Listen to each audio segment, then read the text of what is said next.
Hello, and welcome to the Finding the Unicorn in You podcast. I'm Dr. Jaime G. Raygoza, a life coach, psychologist, and your host. Join me on a journey to inspire and transform ordinary lives into something special. Here, we celebrate the unicorns, those who choose not to follow the ordinary conventional path, but rather chase after their dreams and choose the path less taken, making them truly unique. Together, we'll explore powerful life coaching techniques and hear from special guests who embody the spirit of unicorns in their own way. What are we waiting for? Let's get started. Hello, everyone, and welcome to another episode of Finding the Unicorn in You. Today, I have an individual who is a market designer and game theorist working on better economic systems. After training in nuclear engineering, he worked for tech startups at the peak of the dot-com boom, becoming fascinated by the mathematics of information and computation, led to patent work on better commodity market designs.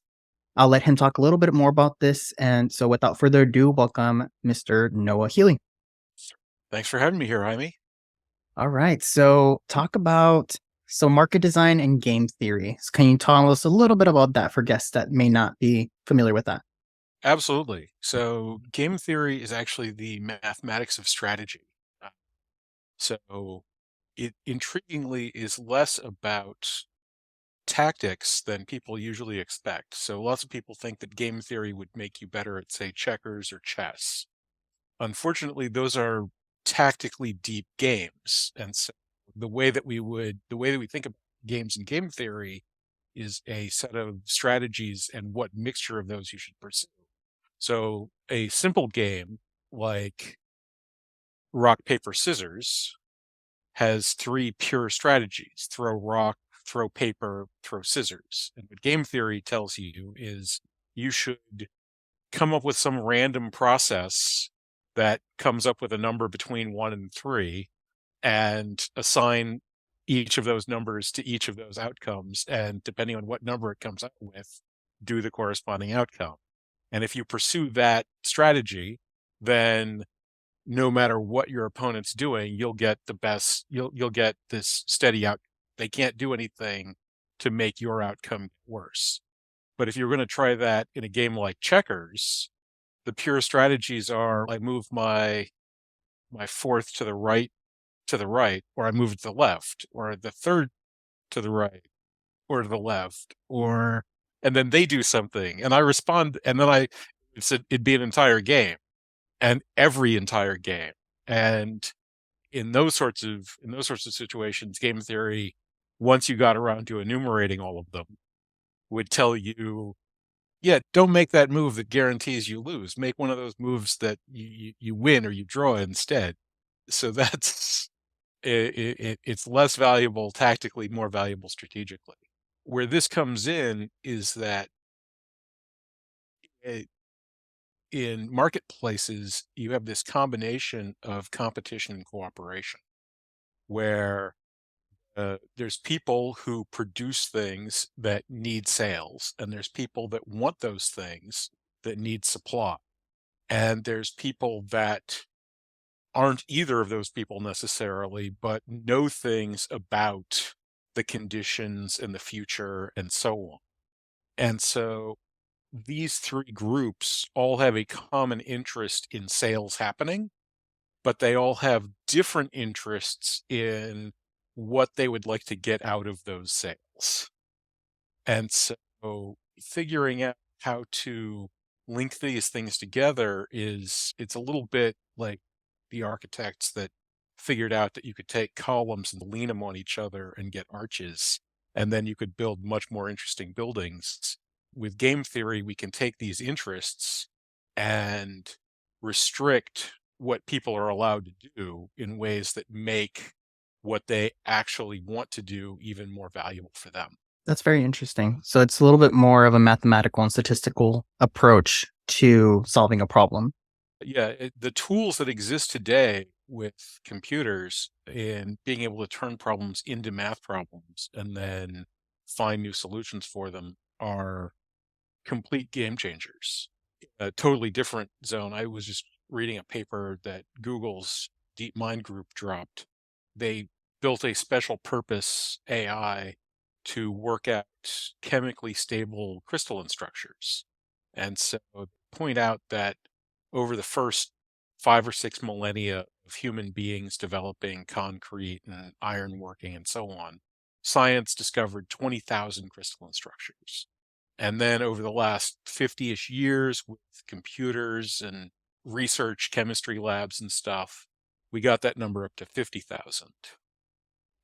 This paper has 380,000 brand new stable chemical structures for human beings to explore and experiment. And it took them a little while to get things set up, but it didn't take very long at all to crank out that list. That's intense. And when you make these, like when you're doing the market research and the market design for like people that you work with, is this all done by hand, or do you do like algorithms, and do you implement like AI systems to make your job easier? I have not actually implemented AI systems to make this part easier. The mathematics is more on the calculus and topology side of things. There is, however, the output from these systems is computer design.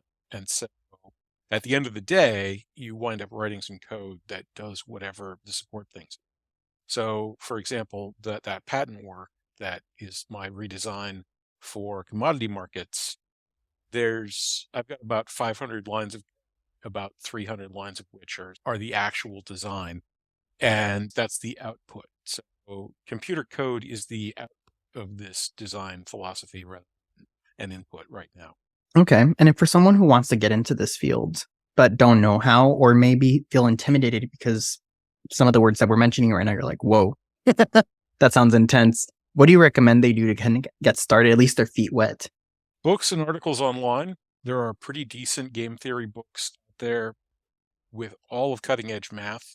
It's all free and it's all online, and it was mostly developed by the people that created the internet in the first place, mostly so that they could share their work with each other.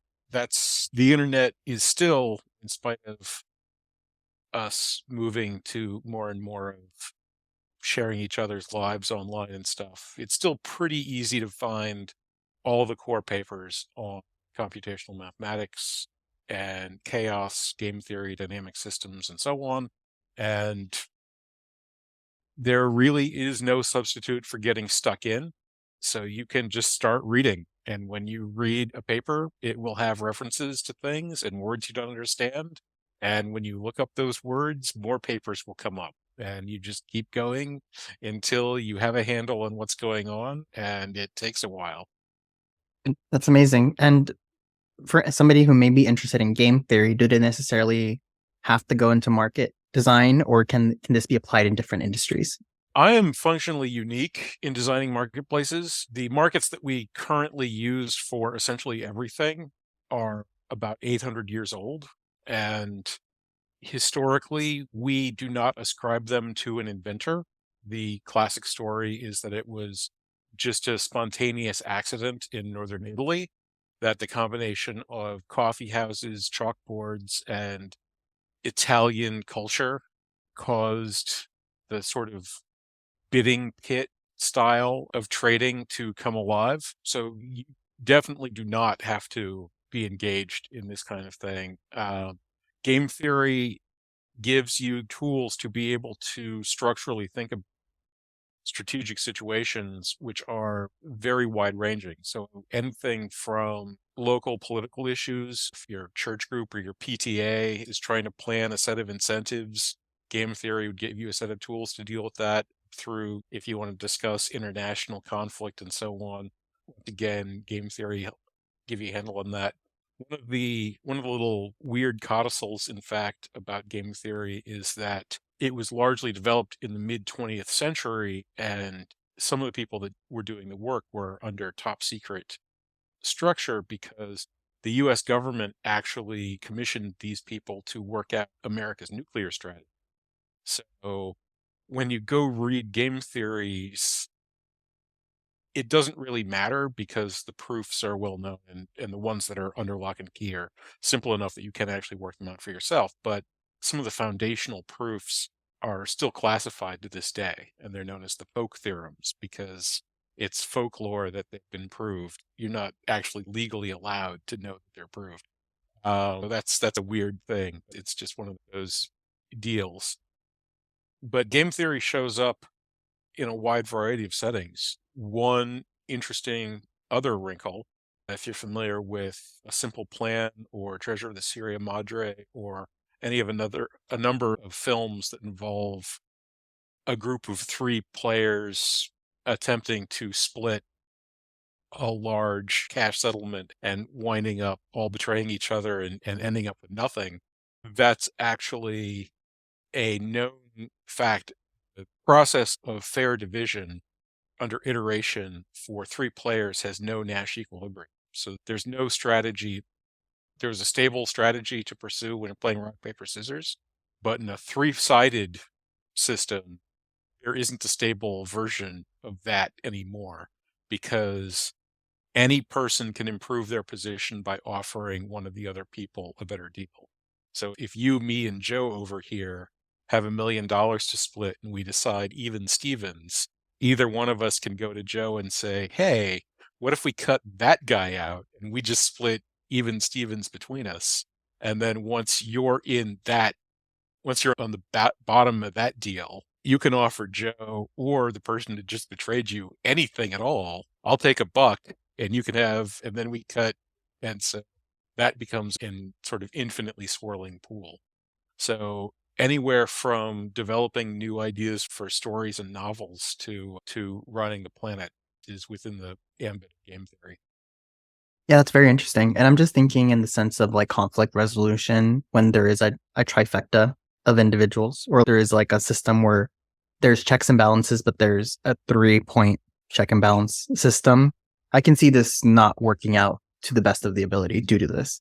Yeah, that's really quite challenging. And that's where some of my insights, one of the interesting general insights of game theory is that in a non-zero sum game, so games where some cooperation is possible, strategic restriction is actually a valuable option. Taking things off of the table for yourself gives other people the ability to trust you and do things that aid you. And so that's where I've been able to turn that into a marketplace design, whereas the existing market offers total strategic freedom. It is possible within the structure of futures and options contracts to create any strategically set of trading ideas conceivably possible, which you'd think would be ideal.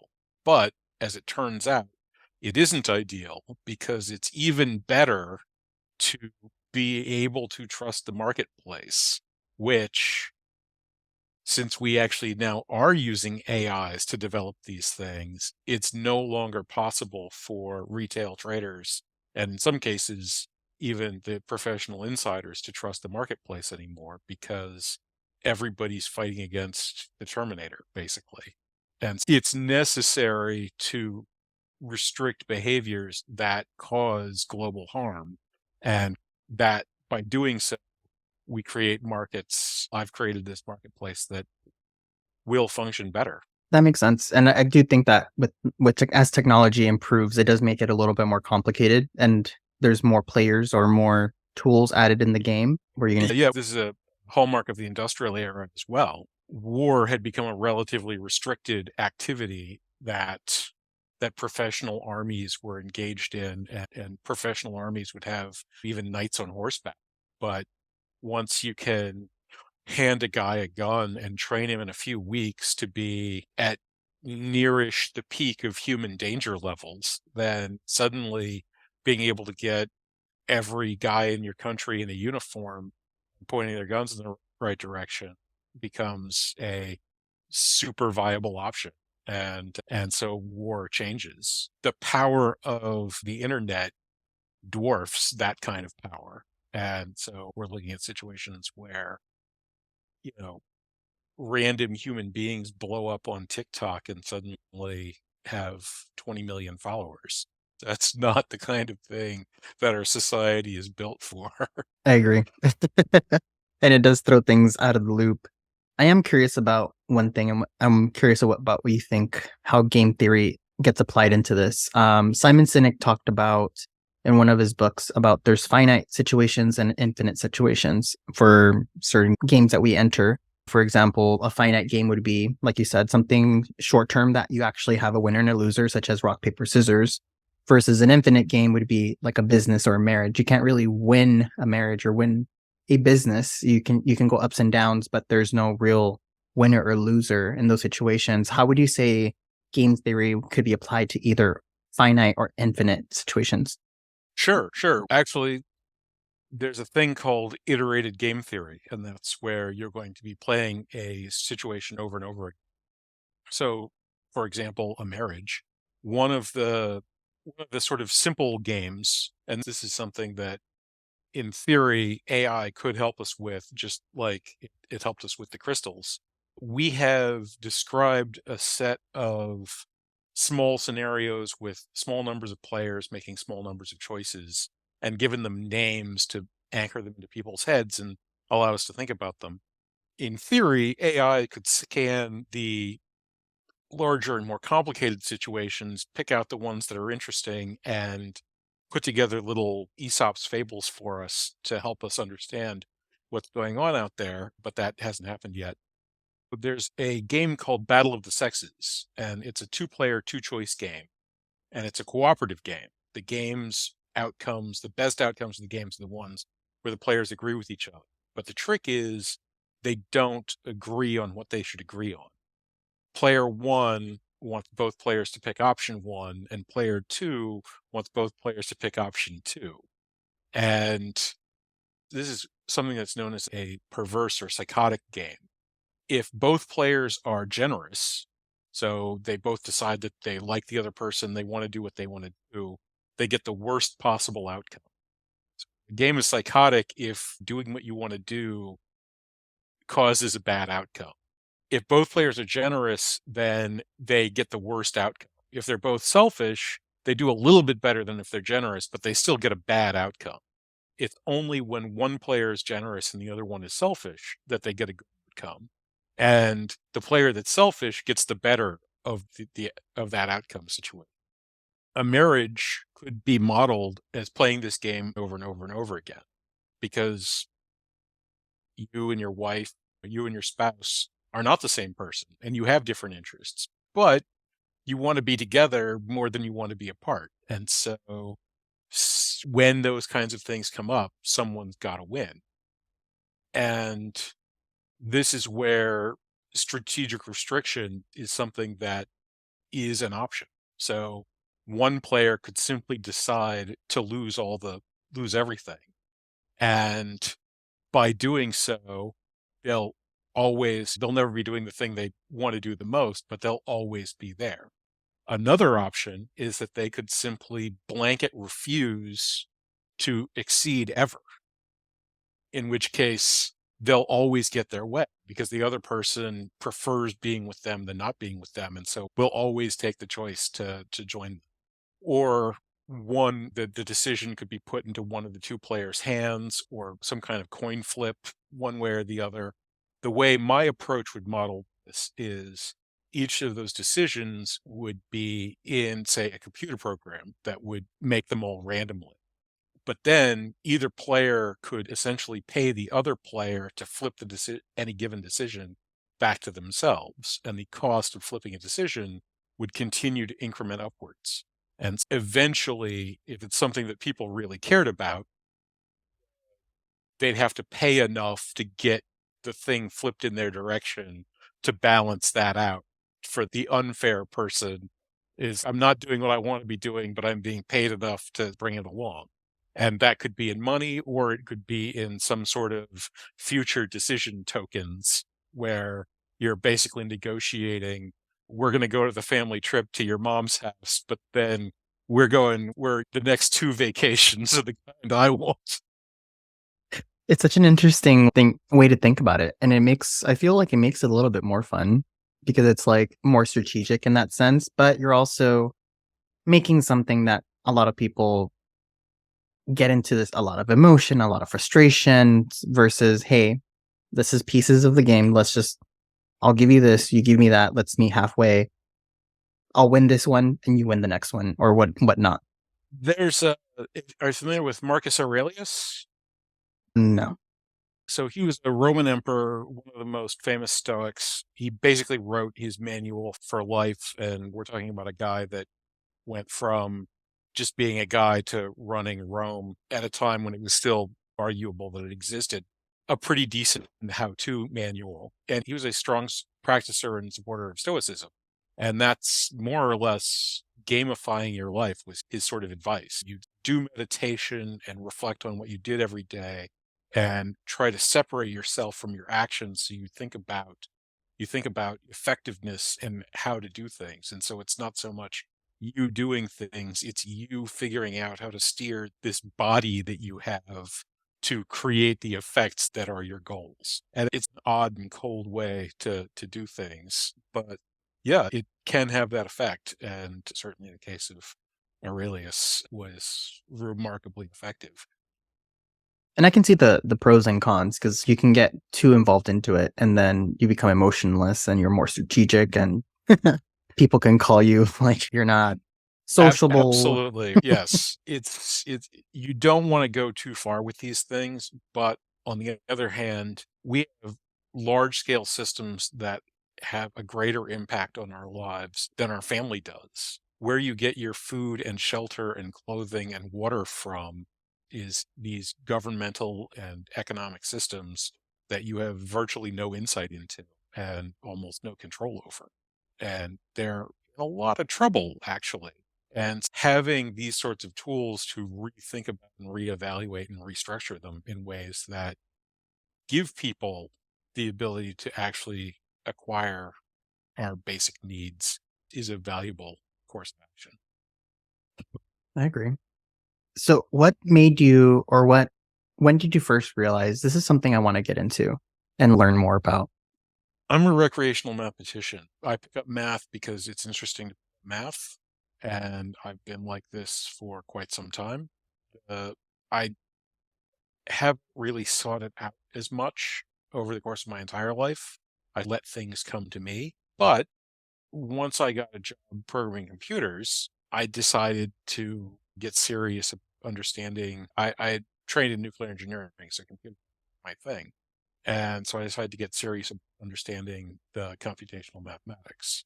And those guys didn't just develop computers. So the way that modern computers are designed is from time to time still referred to as von Neumann architecture.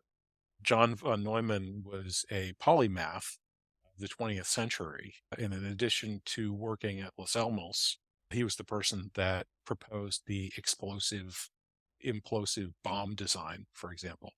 He was also interested in weather prediction, which is actually why the early computers were built. And that led to discoveries of chaos and dynamic systems and intrinsic unpredictability. And he was also a fan of poker, and that's why he got into and developing game theory. There's a story about him and John Nash. A Beautiful Mind, that film, which is based on the book of the same name. The Nash equilibrium is one of the big insights of game theory. Nash was studying mathematics at Princeton, which is where the Institute of Advanced Studies, which is where John von Neumann worked, was. And Nash, after he came up with his Nash equilibrium theory, which decades later resulted in the Econ Nobel, finally got a scheduled time with von Neumann to explain what his deep insights were. And so he starts explaining the Nash equilibrium, and the story goes that Neumann cuts him off and says, "That's just a fixed point result. What else do you have?" So fixed points is a outcome of the theory of dynamic systems that allows us to characterize dynamic behavior. So weather is unpredictable, but it's still colder in the winter than it is in the summertime.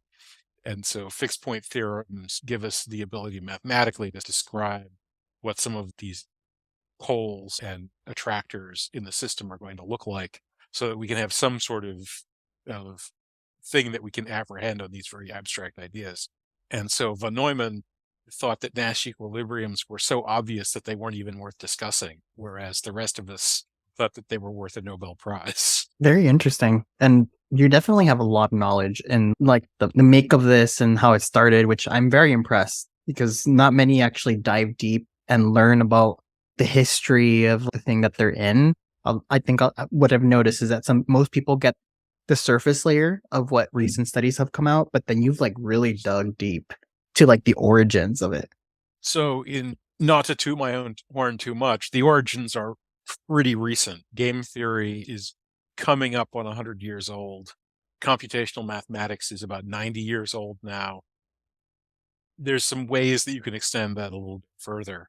But the other side of this is that thing I was telling people that were interested, that's what I did. And you will run across words you don't understand. And you will have to go Google for them or whatever search engine you like to use. And you will find that next paper and it will have words you don't understand. And until you get back to the origins, it's just going to, you basically, as far as I can tell, have to do it. And I know when we do something new, such as what you're talking about right now, it can get a little intimidating when you're going through research papers and you're like, I just don't understand this, like with the data that they're presenting to me, all these like numbers, these formulas, these outcomes. How do you stay motivated to push through, do the work, find out all the things that you don't know, and silence that self-doubt so that you can fully immerse yourself in the topic? Well, for this specific topic, one of the things you'll discover if you go do the deep dive is a lot of people writing about that exact issue that they are actually having with the material and laying out hands of help of it's rough and we've been there, but come along because there's some cool stuff in the deep end. So that certainly helps. For me, I view the pursuit of knowledge as a end in itself. And so I look at those sorts of feelings as the goal. I'm not interested in not being interested. And so if it's clear and obvious, I'm not as smart as von Neumann. That's how that's a fixed point result. Get out of my face. I want to hear something new and confusing.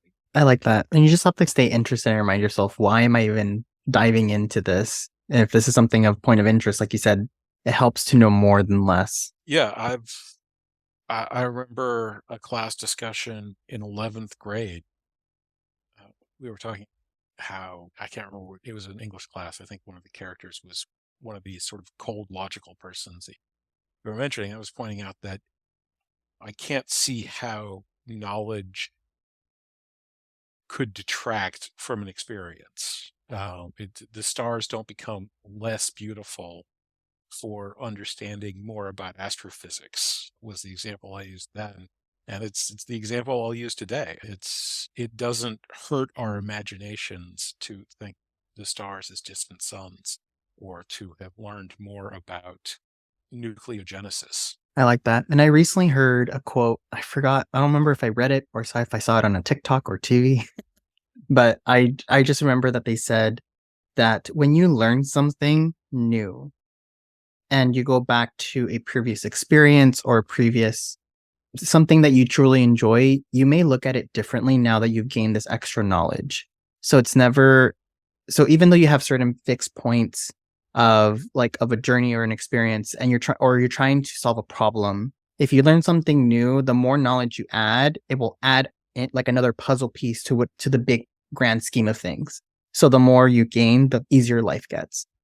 I certainly hope so. But yeah, you can't step twice in the same river, and it's a beautiful thing to be able to carry those things back. And it means you don't have to give up some of the comforts. I still reread some of my favorite books from time to time. You can see surrounded, and you can get some new insights, new gleanings that way. But also, as you build these things out and get this foundation, then there's new things to dive into. And things like AI and what it's doing, when you know what I know, And when you have the kind of perspective that you get from having read all the foundational papers of all these people for decades, it really changes your perspective on these different projects and these different personalities. Perhaps to plug myself a little bit, I've got a podcast of my own called The Fourth Page with former Reddit CTO Marty Wiener discussing AI and those kinds of concepts. And these are big, important topics. And one of the things that's discouraging is that the public debate exists at a level of zero, because nobody that's publicly talking about these things understands or purports to understand or explain these underlying mathematical concepts. They got into business as businessmen, not as computer scienticians. Well, for the most part, the Google guys actually had a computer science theory they turned to, but something like congressional testimony, where the people asking the questions and the people answering the questions are, "What's going on? I don't know. What's going on? What do you think?" That's not helpful, and it is an amazing set of capacities. I like that. And I know right now AI has been a hot topic. I use AI for various different things that has definitely improved my quality of life and how it just saves me so much time when I do things.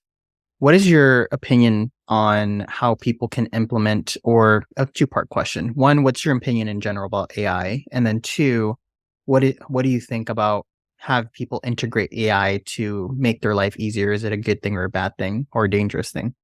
It's good and dangerous, I guess, is the answer to both of them. So going all the way back to Turing's actual original paper, the Turing machine, which we don't actually implement, although our biological cells are very close analogs of Turing machines, is an imaginary device that Turing creates to demonstrate a mathematical proof that he's interested in working on.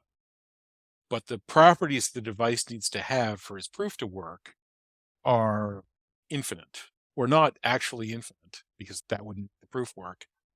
Its limits are the limits of your imagination. Computer science, computational mathematics is the mathematics of imagination. And AI is really just barely scratching the edges of finally fusing computer capacities to human imagination in a way that is capturing public attention. But there is so vastly more that is available within that structure. And I actually see my work in market design as the important and an exciting end of AI, in spite of the fact that it doesn't have the funding or the cultural cachet, because what is possible, and something we've had for centuries now, is devices and social structures that make decisions better than any of us. And that's what markets are for. They're for coming up with decisions that are better than you would be able to come up with on your own, with decisions that everybody could come up with on their own. And with computers being able to process data from humans, from sensors, from so many different sources at the same time, we have the capacity to set new kinds of controls, advice, decisions that reorganize how we think about professional advice in ways that dwarf the capacities of current professional advice, the way that modern cranes dwarf the capacities of human beings to pick things up off the ground. And that's really exciting. And something like ChatGPT, to me, is mostly demonstrating how little the current crop of managerial class persons actually have to contribute, because ChatGPT basically can ace a college It can get a summa cum laude easily in a few hours, basically. And we use that as a mechanism to pick out which of our people we're going to have run things. And that's not a hard problem that we're presenting to people to get them to try to solve.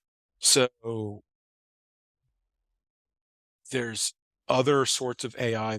I mentioned the Google DeepMind team. They're working on things that I think are much more interesting and potentially a lot more impactful. I'm working on this project, which is a vastly bigger deal, but public imagination is not nothing, and the interaction between these generative systems and these other sort of super intelligent systems is something that needs public debate, needs public engagement, and we're not going to pull back. It's in the open, it's happening. And the capacity of computers, if you can imagine it, now warning, before people started programming computers, we had a lot more confidence in our ability to imagine things than people who program computers have learned that they can't imagine everything they think that they can imagine. They think you think you can imagine things, and then you start writing it down. And that's when you discover that you were just lying to yourself. And so it's not quite as crazy as it might turn out to be. But for all intents and purposes, computers are magic machines. And that is built into the mathematics themselves. Just as in stories of the genie, you ask for something and the genie can do it. A computer is a machine that can become any machine that you can describe to it. Just like the genie, if you can ask for it, which again turns out to be a lot harder to do, as many of those stories reveal, than we might hope that it was. But these systems are going to keep filling in those gaps, and it's going to be a wild. Yeah, I agree. And it just depends on what we input and what's the intent of doing it. Because I think malicious can always happen in any system. So if you're doing something out of malicious, you're going to get malicious results. So just because one person does something bad with a system doesn't mean that it's bad for all the population to use it. Absolutely. And the thing that's disturbing to me there, so there's the Sun Tzu quote, all of war is based in deception. And then there's the sort of classic saying of the West, all's fair in love and war. These, once again, these are magic machines that can do anything that we can actually go ahead and imagine for ourselves. But they're machines. If we plug falsehood into them, then garbage in, garbage out. And so if we tie that near infinite power, or certainly practically infinite power, into a system we decide to load up with BS, then it's going to look good on the flip side. I completely agree. And I can probably dabble into this for another hour just because I find AI so fascinating. But we are running out of time. So I want to ask you the last question, which is the whole premise of the podcast. It's like self-improvement and self-growth. In your eyes and your opinion, based on your knowledge, and it can be based on AI, based on game theory, or anything else any advice that you want to give, what can one person do to reach that unicorn level, which I usually say is an area where they're constantly growing, constantly getting better for themselves? What is one thing that we can do to start that process? So the key, I think, is to have goal be the path. And that sort of snake swallowing its own tail circumstance is a thing you're going to have to figure out for yourself, where effort is its reward. Some of these things are very obvious. High level athletes talk extensively and exhaustingly about how much joy they receive from out prepping their opponents and so on. Once again, getting into function theory, it's a fixed point result. It is guaranteed to be the case that there is, for whatever your personality type is, whatever is going on, there's a path that you'll find rewarding. Now, the trick is it might not be the first few steps. You're going to have to do some exploration to start figuring out where it is the thing that is you likes to travel. But that's it. When the path is the reward, in the sort of Japanese, when the jutsu and the do are the same thing for you, then that's going to be what you're doing. I like that. I really like that because you have to enjoy the process. Because if you're not enjoying the process, that should be a good indicator that this is maybe not a good path for you. Let's try something else. This has been such a good conversation. So, Noah, if somebody wants to get in contact with you or listen to your podcast, how can they do so? So the easiest way to get in touch with me is my email, noahphealy@yahoo.com. You can find out more about my marketplace ideas at coordisc.com, COORDISC, and thefourthage.com, or the Fourth Age on the major platforms, and even I think on YouTube. 4 is spelled with the number 4, so THE4THAGE, and our subtitle is The AI Revolution. Be thrilled to have you come listen to us jabber at each other and other people. Awesome. Thank you. And reminders for listeners, you can find all of these links in the show notes. And if you go to my website at raygoza-consulting.com, go to the Unicorn Wall of Fame, you'll see Noah there with his picture and a blog summarizing this podcast and with all the links there as well. And don't forget, episodes come out every Friday at 7 a.m. And don't forget to leave us a 5-star review. Thank you so much, Noah, for your time. It's been a pleasure getting to know you a little bit more. And until next time. Thank you for listening to the Finding the Unicorn in You podcast. I truly appreciate you listening, and I hope you enjoyed this episode and gained valuable insights. If you like what you heard, please subscribe to our podcast and leave us a review on your favorite platform. Keep listening, keep learning, and keep growing. Until next time, this is Dr. Jaime G. Raygoza signing off.